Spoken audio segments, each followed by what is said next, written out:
चाषी समस्या को नहीं बीजेडी डाकिला गुरुत्वपूर्ण बैठक। बीजेडी कृषक सामुख्यर आवाहक प्रसन्न आचार्य अध्यक्षतार शंख भवन में बसी बैठक।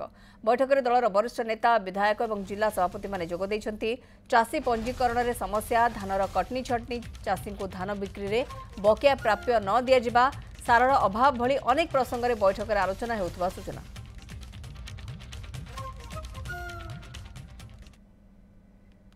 चाषी समस्या को नहीं बीजेडी डाकी गुरुत्वपूर्ण बैठक, जार चित्र आप देखिपुंट। बीजेडी कृषक मोर्चा बा कृषक सामुख्यर आवाहक प्रसन्न आचार्य अध्यक्षतार शंख भवन में गोटे गुरुत्वपूर्ण बैठक बसी। बैठक में दलर वरिष्ठ नेता विधायक एवं जिला सभापति माने भी जोग देइछंती।